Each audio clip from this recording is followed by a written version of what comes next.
প্রিয়, চিঠি শব্দটা খুব অদ্ভুত না? কাগজে লেখা কিছু অক্ষর, অথচ কখনো কখনো একটা গোটা জীবন আটকে থাকে তার ভিতরে। আমার জীবনেও একটা চিঠি এসেছিল। জানো, আমার 14 বছর বয়সে একটা চিঠি এসেছিল। কোনো ডাকপিয়ন দিয়ে নয়, আসলে সেটা ছিল এক অদৃশ্য ডাকপিয়ন, যাকে পাঠিয়েছিল আসমানের একাকিত্ব। হ্যাঁ, 14 চিঠি।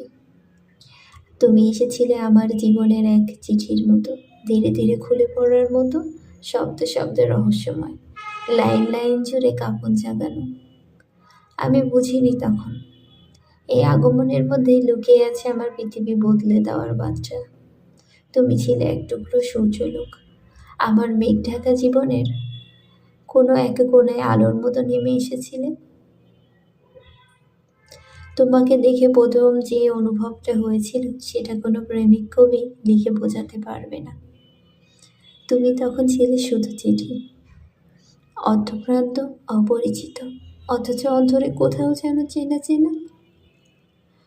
আজ যখন মনে করি 14 বছর বয়সে আমি কোনো প্রাপ্তির অপেক্ষায় ছিলাম না, তবুও তুমি এলে, কোনো কারণ ছাড়াই, কোনো প্রতিশ্রুতি ছাড়াই।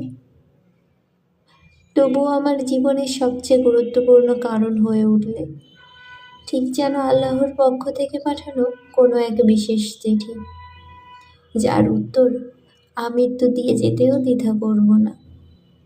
তুমি আসার পর আমি শুধু মানুষ হইনি, আমি পূর্ণ হয়েছি।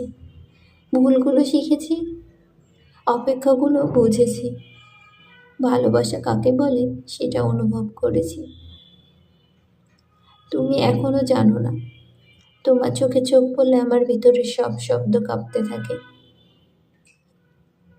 তোমার চুপ থাকা যেন কোনো চতুর্দশ পাতার অদেখা অংশ, যেটা না পড়লে চিঠিটা অসম্পূর্ণ থেকে যায়। তুমি জানো না, তোমাকে দেখলেই কেন মনে হয় আমার সব প্রার্থনার উত্তর বুঝি তোমার বুকের ভেতর কোথাও গোপনে লেখা আছে। তোমাকে আমি ভালোবাসিনি, তোমাকে আমি বিশ্বাস করেছি, তোমাকে আমি জপেছি, তোমাকে আমি আল্লাহর দেওয়া এক বিশেষ চিঠি মনে করেছি। যাই হয়ে যাক না কেন, কিন্তু ফেলে রাখা যায় না তুমি 14 চিঠি, আমার জীবনের একমাত্র মঞ্জুর চিঠি। ভালো থাকো, যতদিন তুমি আমার চিঠির মতো পড়তে পারো নিজেকে, ততদিন আমার সমস্ত গল্পে তোমার নাম লুকিয়েই থাকবে। তোমার পিচ্ছি নাফিসা।